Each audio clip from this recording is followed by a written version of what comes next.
हे दोस्तों, welcome to the Gaurav show makes you feel alive. दोस्तों, उम्मीद करता हूं कि आप सभी बहुत अच्छे होंगे और मैं भी शानदार जानदार धमाकेदार हूं। और मेरा नाम है दोस्तों गौरव तिलथिया। ये मेरी शानदार फोटो देख लो आप। तो दोस्तों, आपकी हेल्प करने के लिए खतरनाक वाला टॉपिक लेकर आया हूं जिसका नाम है इंडियन काउंसिल एक्ट 1909 और क्या बोलते हैं इसको, मोर्ले मिंटो रिफॉर्म्स भी बोलते हैं। दोस्तों, ये टॉपिक इतना ज़्यादा इंपॉर्टेंट है, मैं यूपीएससी एमपीपीएससी के पेपर को एनालाइज करते रहता हूँ। हर बार मुझे यहाँ से एक क्वेश्चन ज़रूर मिलता है 1909 से और एक 1919 से। 1909 वाले को बोलते हैं दोस्तों अपना मोर्ले मिंटो रिफॉर्म्स और 1919 को बोलते हैं मॉन्टेगू चेम्सफोर्ड रिफॉर्म्स। तो ये वाला टॉपिक अपन बाद में कवर करेंगे, लेकिन आज अपन अटैक करेंगे इस पे 1909 वाले पे। हर बार एक क्वेश्चन आता है तो ईमानदारी से पढ़िएगा, 5-6 पॉइंट है। आई गारंटी यू आपको बहुत कुछ सीखने को मिलेगा। And once an hour is gone it will never come back, है ना। और ये 10 मिनट भी अगर आपने यूज़ कर लिया ना तो आपको बहुत कुछ सीखने को मिलेगा। चलो स्टार्ट करते हैं। तो सारे एग्जाम के लिए मैंने लिख दिया दोस्तों, इंपॉर्टेंट है, स्टैटिक है, कभी चेंज नहीं होगा, इसलिए एक बार पढ़ लो इसको। देखो, पहला पॉइंट पढ़ के बता देता हूँ, फिर समझाऊंगा क्या कहानी है। यहाँ लिखा हुआ है the Indian council act 1909 introduced a few reforms in the legislative council and the act increase the involvement of Indians in the governance of British India.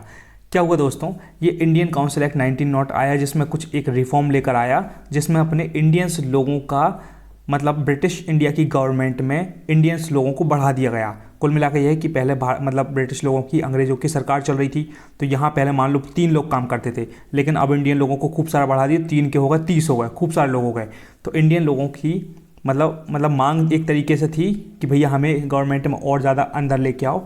तो यही इस एक्ट में हुआ था कि 1909 में इंडियन लोगों का पार्टिसिपेशन ब्रिटिश इंडिया की गवर्नमेंट में बढ़ा दिया गया था। ये पहली बात है, ठीक है। इंपॉर्टेंट क्वेश्चन कहाँ से बनेगा, पहला क्वेश्चन ये बनेगा कि भाई साहब इंडियन काउंसिल एक्ट कब आया था। तो पहली बात ये 1909 में आया था। इसका दूसरा नाम है दोस्तों मोर्ले मिंटो रिफॉर्म्स, क्योंकि मोर्ले और मिंटो 2 बंदे थे, तो उनका शासन चल रहा था उस टाइम पे, तो उनकी एक डील साइन हुई थी, इसलिए मोर्ले मिंटो रिफॉर्म्स, ठीक है। जैसे गांधी जी की इरविन से बात हुई थी, कब हुई थी, 1931 में, जिसको बोलते हैं ना गांधी इरविन पैक्ट, है ना। तो उस टाइम पे इरविन का शासनकाल चल रहा था, तो गांधी जी की उससे डील हुई थी, इसलिए गांधी इरविन पैक्ट बोलते हैं 1931 में। इसी तरीके से 1909 में क्या हुआ था, 1909 में मोर्ले मिंटो की डील हुई थी, इसलिए मोर्ले मिंटो रिफॉर्म्स बोलते हैं। इतनी बात समझ में आई। दूसरा पॉइंट देखो दोस्तों, आई गारंटी यू ये वाला तो बहुत ही ज़्यादा इंपॉर्टेंट है। यहाँ से क्वेश्चन बनते हैं और सीधी सीधी लाइन छपती है। क्वेश्चन ये पूछते हैं, पहले बता देता हूँ फिर क्वेश्चन बताऊंगा कैसे पूछते हैं। This act introduced a separate electorate for Muslims for the first time. Question ये आता है कि भैया कौन सा वो एक्ट आया था जिसमें मुस्लिम लोगों को अपना खुद का सेपरेट इलेक्टोरेट दे दिया था। मतलब ऐसा है कि भैया मुस्लिम लोगों का लीडर मुस्लिम ही बनेगा, है ना, इस तरीके से। तो सेपरेट इलेक्टोरेट फॉर मुस्लिम कौन से एक्ट में आ गया था, तो दोस्तों बिल्कुल तोते की तरह रट लो, इंडियन काउंसिल एक्ट 1909 में आ गया था। ये क्वेश्चन सीधा सीधा क्वेश्चन आता है, अगर दिख गया तो फटाक से टिक लगा देना, नहीं दिखा तो कोई मलाल नहीं होने वाला, क्योंकि आप लोगों ने उतना पढ़ लिया जितना पढ़ना था। अगर इसके बाद भी नहीं बनता है तो कोई बात नहीं, लेकिन आपने अपने लेवल पे इतना तो अचीव कर लिया है कि अगर यहाँ से क्वेश्चन आ गया तो आप सॉल्व कर दोगे। तो पहली बात यह है कि भैया सेपरेट इलेक्टोरेट फॉर मुस्लिम्स कौन से एक्ट में आया था, इंडियन काउंसिल एक्ट 1909। अच्छे से पढ़ना, क्वेश्चन यहीं से बनते हैं भाई। और मेरा तो पता मॉक टेस्ट में हमेशा सही होता है। ये वाली लाइन आती है और एक और लाइन आती है, वो भी बताऊंगा मैं, फटाक से में लगा देता हूँ। Indian council act of 1909 is also known as Morley Minto reforms. मैंने बताया मोर्ले और मिंटो का शासनकाल चल रहा था उस टाइम पर मोर्ले का, इसलिए मोर्ले मिंटो रिफॉर्म्स था।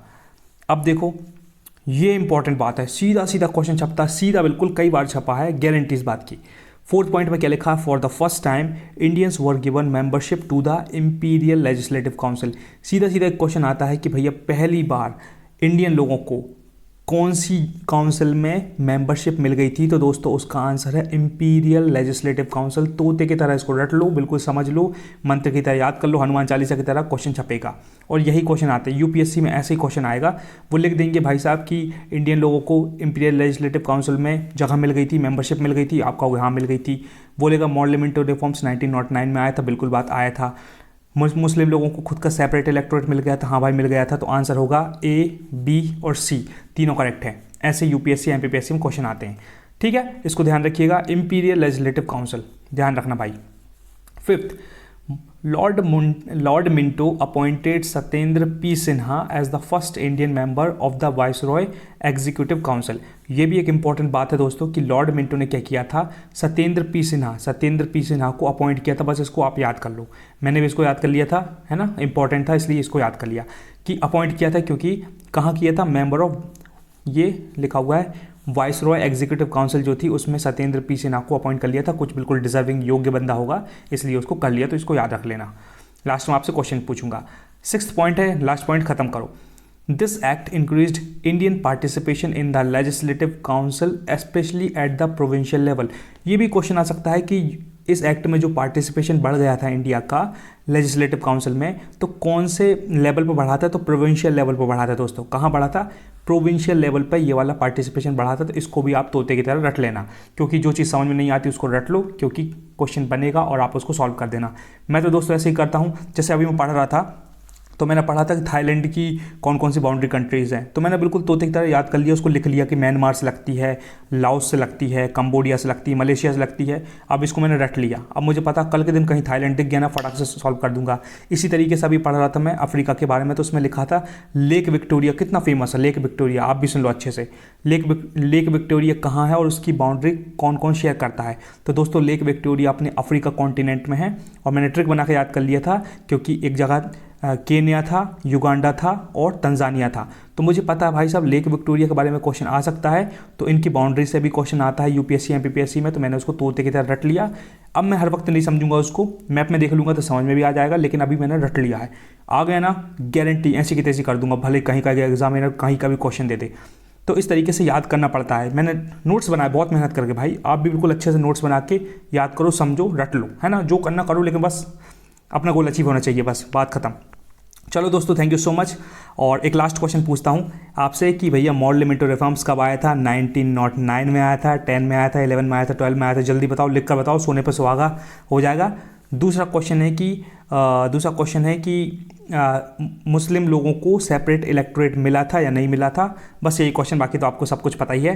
तो thank you so much guys, until we meet again. Gaurav Tilthiya signing off, love you all. ईमानदारी से पढ़ना और इंप्रूव करना और अपनी लाइफ को बेटर बनाना। चलो भाई, धन्यवाद। और अगर अच्छा लगता वीडियो तो प्लेलिस्ट जरूर चेक कर लेना, काफ़ी कुछ सीखने को मिलेगा।